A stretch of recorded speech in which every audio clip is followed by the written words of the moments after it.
Hey, podcast listeners, I just got off of one of my Rooted radio broadcasts that I do several times a month inside of my Rooted membership.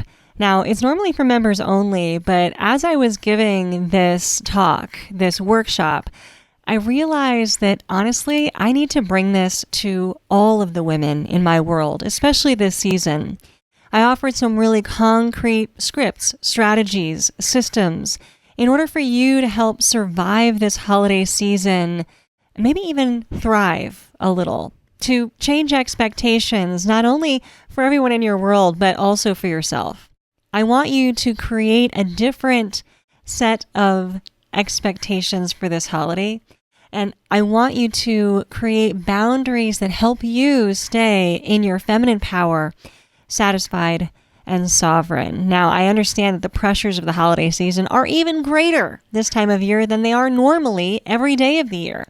But that makes it an even more prime time to start to put into place some of the things that I offered in this workshop. So I'm going to give you a sneak peek to the Insiders Rooted Radio that I just did live, because I think that you deserve it. And what I'm also hoping is that you recognize that the value of being inside that membership with me is not just getting some of this insider fun workshop stuff, but you actually get the support you need to put these practices into place. Because it's one thing for me to tell you what to say, or offer you an idea of what to do, or describe why boundaries are so important for the feminine woman. It's a whole other thing to actually put them into place. It's just a concept until you make it concrete. And what we know as feminine women is that when we change the way we behave in the world, when we start to create stronger boundaries, when we stop holding things that are not ours, it creates a shakeup. It causes distress, not just in the people who suddenly are jolted by your different decisions or behavior, but even inside of you. Many women that I work with collapse when they try to do something different because they're so hardwired to overgive, overfunction, that starts to feel normal. Recalibrating our nervous systems is hard.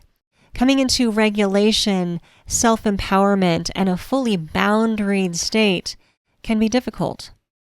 And what I believe is that no woman can do it alone. That's why I created this membership. That's why I work with women one-on-one. And that's why I do all of the things that I do. It's not just about giving you great ideas and concepts. It's about actually supporting you through it so that you can change not just your life, but your ability to experience joy, sovereignty, and satisfaction. I want that for you. So come join us in the Rooted membership after you've had to listen to this podcast. Welcome to the Satisfied Woman Podcast. I'm your host, Alanna Kaivalya. This podcast is dedicated to helping women lean into their femininity and rediscover the power of their feminine gifts. We take a look at what it means to be a modern woman and how we can live a satisfied life on our own terms. Visit the hub at thesatisfiedwoman.com. And of course, it's at thesatisfiedwoman.com that you can join me in my Rooted membership and get the support you need to make all of these changes real and walk the way of the satisfied woman. Hello, everybody. Welcome to this very special Rooted radio broadcast coming to you live in December. And we are focusing on the holidays, specifically how to stay rooted in our feminine essence and how to hold our boundaries during the holidays. Because look, it's hard enough all year round, but there's something about the holiday season that makes all of this so much more pressure filled and so much more difficult. And a lot of it has to do with all of the expectations that we place on ourselves and that are placed on us throughout the holidays. So let's dive in to how we can actually not just survive, but maybe even thrive through the holiday season. Because the holidays can be really wonderful and rewarding, but they can also be an emotional minefield. So the expectations triple, the emotional labor multiplies, And suddenly you become the planner, the host, the therapist, the gift buyer, the peacekeeper, and the emotional shock absorber. And everyone just assumes that you'll do it. Maybe because you've always done it before. Maybe because that's what was modeled for you in the past by other women in your family or in your world. So it makes sense that we pick up on all of this, and also that it's time to rewrite it and maybe do something a little bit differently, not just for our sakes, but also for the sakes of everyone around us. Because when we are happy and thriving, so are the people in our lives that we really do care about. So this workshop is hopefully going to serve as an interruption for you. It's a reminder to stay rooted in your feminine nature. So maybe that's a clue as to why I call my membership the Rooted Membership. I want us to truly stay grounded in our femininity, no matter really what else life is throwing at us. And it's not impossible, but it does take practice. And you do get to choose how you move through this season, even if it feels really complicated. So let's start by covering some of the biggest holiday triggers. And this is no matter what holiday you're celebrating, right? There's something about this time of year. If you're here in America, it really starts with Thanksgiving. It goes all the way through the new year. There's a lot to celebrate and a lot to be grateful for. And when I think of the true spirit of this season, what this season really embodies, I think of it, of course, in mythological terms. For those of you who have been here in this space with me for a while, you know that my Ph.D. is in mythology and psychology. And all of the myths and stories and spiritual and religious practices that we have in this world, both past and present, a lot of the traditions, thoughts, the things that we do, the things that we believe, they actually arise from the natural world. So I like to go back to, let's say, the beginning, and talk about what's actually happening for us seasonally, astronomically, in our world. We are approaching, at least in the Northern Hemisphere, the shortest day of the year, the winter solstice. If you're in the Southern Hemisphere, it's the longest day of the year for you, and so that will be flipped. But for those of us in the Northern Hemisphere, this being the shortest day of the year, what we're experiencing in a psychological reality for us as humans, something that's been entrained and ingrained in our DNA that we've evolved with, is an attunement to the fact that these days approaching the solstice are actually getting shorter, that the weather is changing, animals respond differently, the light is different, where the sun is in the sky is different. That all has an effect on your natural rhythm, especially as a woman. Think of how attuned your body is anyway to the natural world. Women often bleed with the cycles of the moon. We have hormonal rhythms that are in response to what's happening in the world around us. So there's this big cosmic shift. Seasonally, light-wise, the literal planets are moving around us, conspiring to give us shorter days, less light, which actually means colder weather. That historically, I mean, if we talk about real historically, prehistorically, it causes people to turn inward, go to ground, let's say, snuggle up, bundle up, make sure that you're warm and taken care of, make sure that you're well nourished. This is a deeply feminine time of year.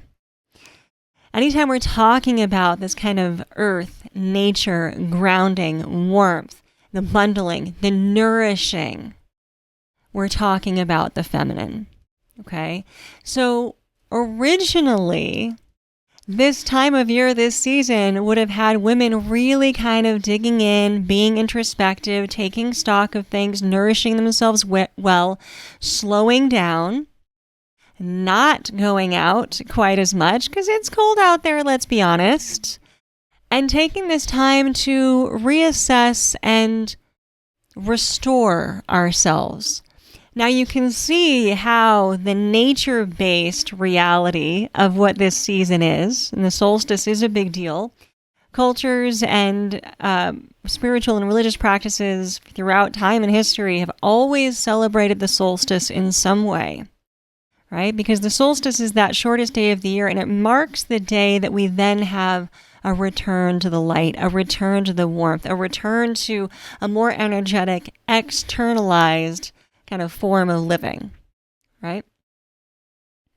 But not until then.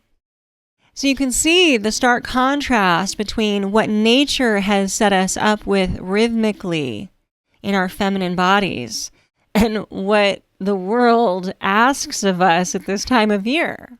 There's a big difference here. So I want you to have that in your psyche. So when the holidays feel compressive or heavy, when you actually don't want to go to another party, when the idea of doing all this work and effort feels like too much for you, there's a reason why. It makes sense. That coupled with all of the other triggers like old family roles. We may have seen our family treat the holidays in a certain way, and particularly our mothers or our female family figures. And so we have this internalized sense of feminine guilt or obligation to continue to repeat those cycles. But part of the work that we do here in the Rooted membership, part of the work that we do together as women is actually to question some of those old family roles or those old traditions, because they didn't always have our best and highest good in mind, and they didn't always serve us in the best way possible. And they may not have been in alignment with our energy, and just because it's expected doesn't mean that we have to continue. Okay, so if you're kind of pulled back into those little girl patterns, those old family habits, I get it. Look, I had a really strong family tradition when I was a little girl. My grandmother, she hosted us for both Thanksgiving and Christmas. And if she didn't, our family never would have gotten together. So she really took that matriarchal stance of, this is my family, I need them around me. Let me bribe them with great food.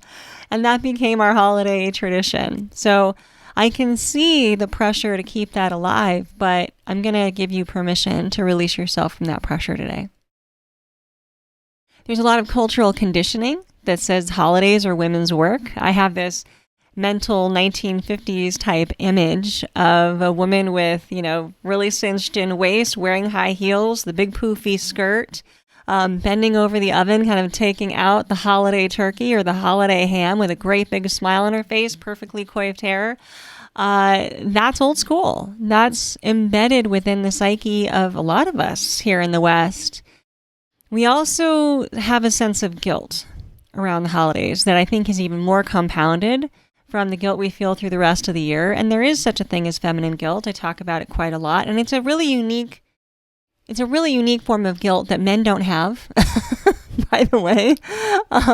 Feminine guilt is in response to our anticipation of potentially disappointing someone else. It hasn't even happened yet. It's not even as a result of our behavior.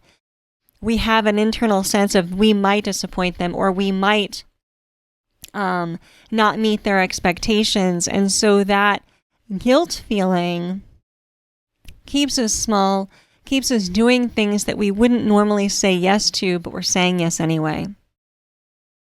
We have a tremendous fear of disappointing others at the holidays. And then with the family addition to it, because family and holidays often are conflated, we have a nervous system dysregulation that says keep the peace at all costs.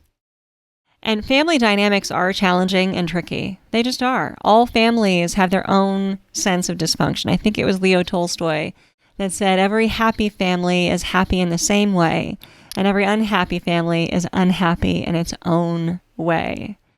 So, depending on what's going on with you, there's going to be that crazy family member that you have to dance and walk on eggshells around. There's going to be the quiet family member that tries to remove themselves. There's going to be the unruly family member that just can't keep his or her mouth shut.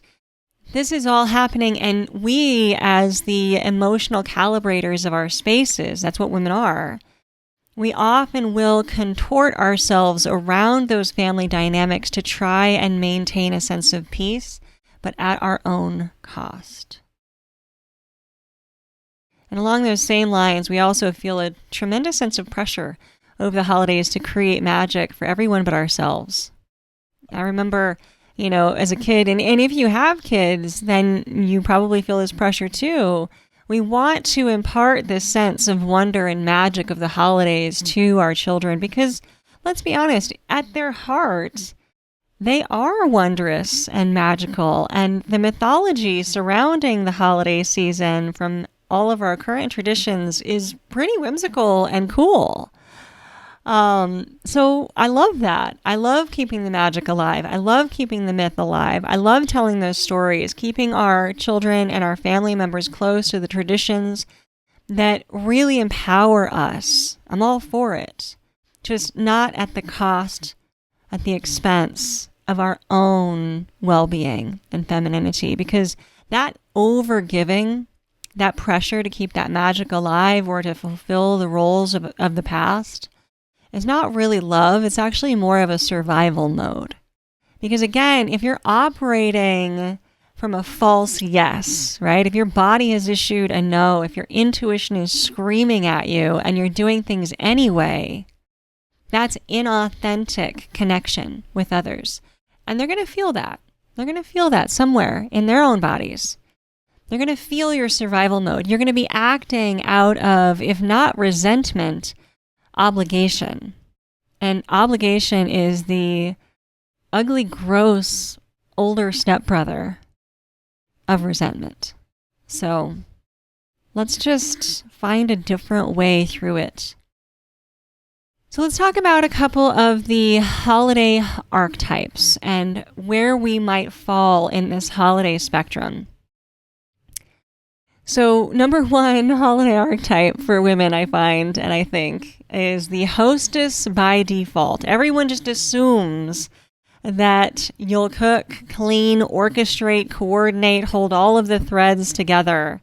If that's you, I want you to try on something different. So for each of these archetypes that I'm going to present, I'm also going to give you a boundary, a way to hold yourself a little differently.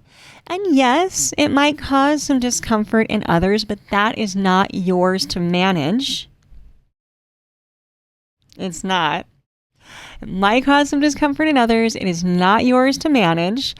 And I want you to give yourself permission to set these boundaries and allow those around you to rise. Because the holidays could be magical for you too. The holidays could return to what they originally were, this natural solstice withdrawing, nourishing of the feminine, if you'll ask for it, if you'll set those boundaries and allow for that space to be created. Okay, so if you're the hostess by default, the one everyone assumes is going to cook, clean, orchestrate, coordinate, hold all the threads together, make sure the Christmas presents or the holiday presents are bought for everybody, make sure that, this person's needs are taken care of, that party is attended to, then what I'd love for you to try, this is your power move. Ready? This year, I'm choosing a simpler holiday. I won't be hosting, but I'm happy to bring a dish. So whether that's in your family text thread when they all just start assuming that they're coming to your house, or whether you send out an email, or whether it's on the phone with your sibling, you know what? Actually, this year, I'm choosing a simpler holiday. I won't be hosting, but I'm happy to bring a dish. So if you're the hostess by default, there's your boundary power move. All right, next. The emotional support animal. If you are the woman that family unloads every crisis onto, pulling you into the arguments, trying to make sure that you're the one keeping the peace, getting your opinion to weigh in on the scales, if you're the emotional support animal for your family, then this is your year to create a boundary where you instead are supported. So there's a couple of ways to approach this. The first would be, I'm here to enjoy time together, and I'm just not available for heavy conversations today. You can say it with a smile, you can say it simply, but that really creates a clear construct for them trying to pull you in to something deeper and you saying no. Now, if they just don't accept that, which is their problem, not yours, then here's a quick, easy follow-up. Look, I care about you, but I'm not entering that dynamic. So I'm here to enjoy time together. I'm not available for heavy conversations. If they protest and try to drag you in, I care about you, but I'm not entering that dynamic today. Simple. And then you can walk away. You've set your boundary clearly, and any disappointment or agitation is squarely on them. All right. Holiday archetype number 3 for us ladies is the perpetually available daughter, sister, or mom. This is you. If you are always expected to just drop everything, attend everything, say yes to everything, and you might find that you're kind of a mix of a couple of these archetypes. So if you're constantly attending to everyone else, if you're perpetually available, if your own needs don't even matter to you, you put them to the side, then this is you. And here's where I want you to create a boundary, right? Because this is going to eat into your time. This is going to eat into your energy. This is going to eat into your well-being. So here's your boundary power move. I won't be able to make that, but I hope you guys have a wonderful time. Yeah. No explanation necessary. Full period, end of sentence. I'm not going to be able to make that additional event this week, but I hope you have a wonderful time. No, I can't join the family in their lights at the zoo adventure, but I hope you have a wonderful time. I do. I hope you have a wonderful time. And then you have time to tend to yourself and your own needs, because remember, this season is really about introspection and nourishment of the feminine. Okay, 4th holiday archetype for us as ladies is the peacekeeper. And this is the lady who keeps the vibe high by completely erasing her own needs. So overly tending to everyone else, making sure that everyone else is happy, never actually addressing her own needs or concerns for the holidays. And moms, I'm looking at you. I'm looking at you. And I know, I remember growing up, I think it was my grandparents who used to say, yeah, holidays are for the kids. And so they would bend over backwards to try and make the holidays great for me. Now, I appreciated that as a kid, and I also saw how much work it was for them, and especially my grandmother. So if you're trying to keep the vibe high by erasing your own needs, and you on the inside are actually feeling quite low, again, that's inauthentic connection, and no one's served by that. So here's your power move, Miss Peacekeeper. Look, I'd love to stay connected, but if the energy shifts, I'm going to step outside or take a break. This is really powerful when you're inside of family dynamics and things are starting to go awry. Maybe people expect you to step in. Or I even heard of a situation recently with one of my one-on-one clients where there is a troublesome family member. And this troublesome family member has the magic ability to manipulate everyone else into bending to this person's will, even though it makes everyone uncomfortable. They all feel like they have to walk on eggshells around her. So rather than keep the peace as was requested by the mother of my client, don't make waves. Just continue to be uncomfortable so that we make sure we don't step on those eggshells. Instead, this was a power move that I suggested to my client. Look, you know what? I'm going to try, but if things start to go awry, I'm out. I'm just out. That way you continue to maintain your own energy. So look, no matter where you are this holiday season, no matter how this holiday season finds you or, what you got going on, it's going to be very likely that on some level you are activated or triggered at some point this holiday. It's just the nature of this time of year. And if we think about it psychologically, right, this move toward darkness is a movement towards the unconscious. So it is appropriate that triggers arise at this time of year because psychologically, this is the time that we're turning inward to evaluate what's going on internally. And we need to take the time to evaluate. We need to take the time to assess and learn about what our psyche is really needing at this time of year. It's likely going to be rest. It's likely going to be restoration. It's likely going to be more nourishment. But when we listen to our triggers, when we get activated, that is the moment that we honor this season in order to examine it more fully and make sure we stay rooted in our feminine power as upheld by our own strong feminine boundaries. So when you get activated this season, and you will, then my recommendation is really to just start with a pause. Start with a pause. Place one hand on your chest, maybe even one on your lower belly. Take a few deep breaths and whisper to yourself internally, I'm going to choose myself. This is going to interrupt the pattern of overgiving that trigger is touching, whatever the trigger is, right? Maybe it's the request to get the turkey done a little earlier. Maybe it's a request to set some additional plates at the table. Maybe it's the request to host one more person at your house I don't know what it is. But when you start to go into overdrive and overthinking of, okay, now how do I continue to accommodate everyone else? This is your 5-second feminine reset. You pause, you breathe, place the hand definitely on the heart, maybe also on the lower belly, and whisper to yourself, I choose myself. Because right now in that moment, no one else is choosing you. They're not. Whether by choice or whether just by default training, they've been not choosing you for so long, they think it's okay. It may not change in that moment, but what I want to change in that moment is you choosing yourself. Think of it as a micro practice for starting to truly have your own back. Because that's how you're going to stay boundaried. Teach yourself that your needs and desires matter. And when you hold those boundaries, you teach those around you that your needs and desires matter too. But it's going to start with you. So start with this sacred, tiny, feminine pause.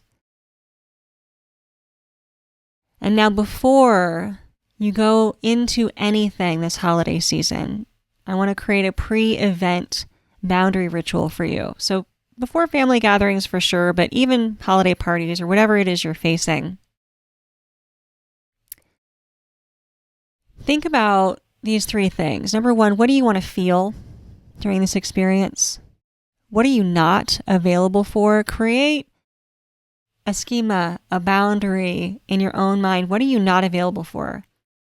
And what is one non-negotiable boundary? Maybe it is entering into a certain type of argument. Maybe it is staying for too long. And before you walk into the event, hand over heart, say to yourself out loud, I choose to stay rooted. I choose my peace, and I choose my power.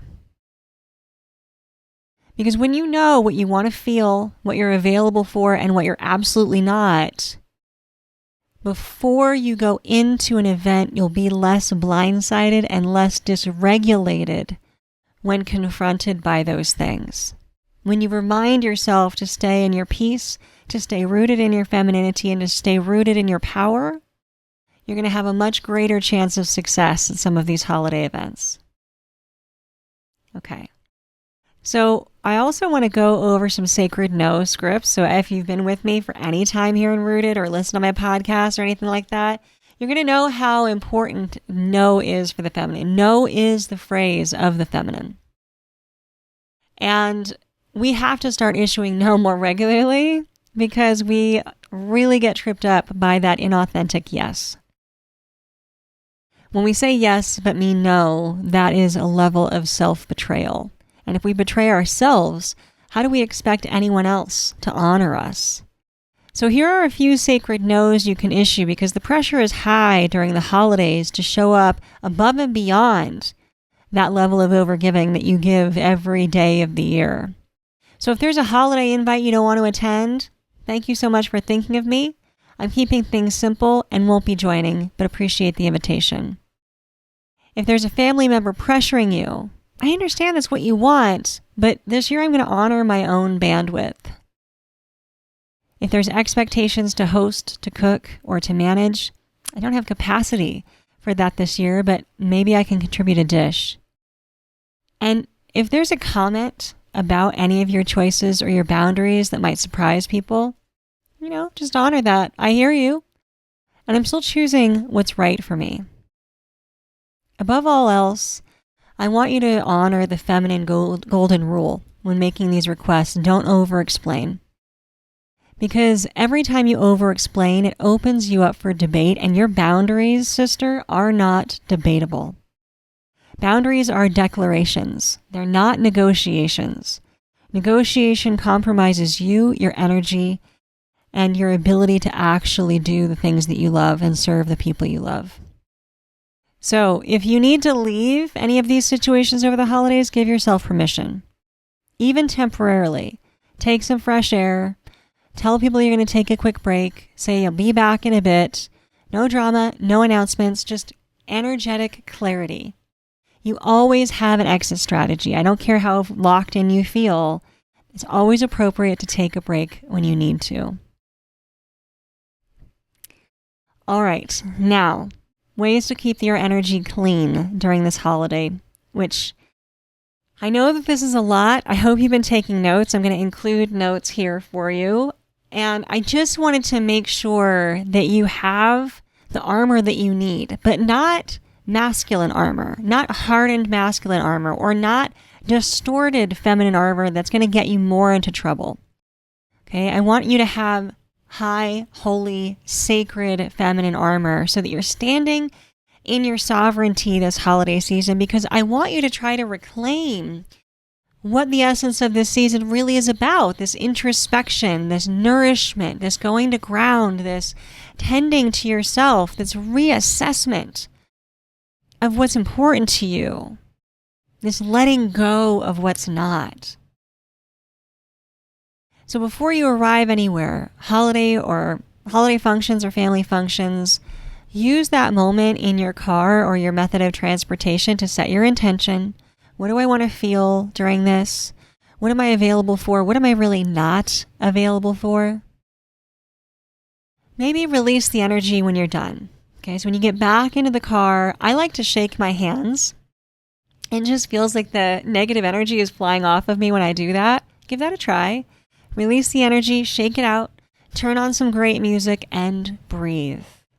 Let those moments in your vehicle be restorative moments. I know you're probably driving to the next event, but give yourself that time, space, and peace. I also really recommend, if you can, now we've talked about that 5-second pause, but if you can give yourself 24 hours before making any decisions on invitations, I strongly recommend it. So whether it's the invitation to another party, you know what, I'll get back to you tomorrow. Whether it's, what do I do about this gift that I don't have money for? You know what, let me think about it, I'll get back to you tomorrow. Giving yourself 24 hours to respond to challenging holiday requests gives your nervous system time to settle. Because what's true is if you act or react immediately, you're likely reacting from a dysregulated and triggered place. And that's not going to lead to any more good stuff. It's only going to lead to more overgiving and more energetic drain. All right, now, after you go out, after you come home, when you've got some time at night, give yourself something that connects you really to the energy of the season. Something that gets you back into your body. I love a hot shower or bath for this. I recommend writing down in a journal or even in the notes on your iPhone what is yours and what is not yours. Are the expectations set by family yours to carry or not? Are crazy family members' expectations of your political views yours to carry, or are they not? Is disappointment around a gift that wasn't quite right yours to carry, or is it not? We as women have been carrying far too much that is not ours, and it is time to drop that load. So getting honest in a journal every night helps you get clear about what no longer needs to weigh you down. Even simple things like a basic movement practice or hydration of some kind. I love a good hot chocolate or a tea. And silence. Just silence. There is this expectation that as feminine beings, we are going to be over communicative, that we are going to just continue talking. I think a lot of that stems from us wanting to try and convey our distress to people who have a hard time listening and understanding. That's not our problem. When we speak with clarity, when we speak concisely, when we speak in a way that conveys both our feelings and our needs, then we don't have to over-explain. And silence is a powerful communicator too. So remember, the holidays don't get to decide who you are. Your family doesn't get to decide who you are, and your past doesn't get to decide who you are, not just this holiday season, but every day of the year. You get to choose how you move through every day. And knowing that the holidays are times filled with even greater pressure, then there is no time greater than this year to really practice some of these high, holy, feminine boundaries that I've explained to you during this chat. So if you do nothing else, choose one boundary, practice it today, and allow it to allow you to whisper yes to yourself. Now, as always, it is an honor and privilege to have you here with me in this Rooted membership, and I'm here to support you because it's one thing for me to give a talk like this and to give you even like scripts and outlines and what to do and practices. Those are all great, but they're only great if you actually put them into practice. It's just content until you make it concrete. And making it concrete, I know, can be scary. When you issue a boundary, when you give a sacred pause, when somebody's expecting an immediate answer, when you say, I'm going to wait until tomorrow to make a decision on that, and they want that decision now, when you have expectations laid on you of all the years past of you doing things and you decide not to this year, all of these things can cause a shakeup. Whether that shakeup is external, people outside of you protesting this maybe new decision for them, or whether the wobble and the shakeup is internal because being in that panicked, overgiving, dysregulated state has felt normal. And when you start to course correct, that can create another level of panic. I don't want you to collapse back to old patterns. This is your moment to start to create more sovereign, satisfied boundaries for yourself. That's what we do here in Rooted. That's what we do here at the Feminine Woman. The Feminine Woman. The Satisfied Woman. And Feminine Woman. All of that, yes. And this is what I do to support you. So I'm so grateful you're in this membership because that's what we do here for each other. That's what I do here for you. If you're a one-on-one coaching client of mine, then I'm so grateful to have the opportunity to work with you. I'm offering gratitude to everyone in my world this season. To me, honoring the nature of this season means honoring the women who walk this journey with me. Let's hold each other accountable to our sovereignty and satisfaction. Let's hold each other through the wobbles, the stress, the triggers, and the panic. Let's hold each other in those moments where we want to collapse back into that old patterning so that we don't, so that instead we rise. And in doing so, we create a whole new meaning to this season and all the seasons hereafter.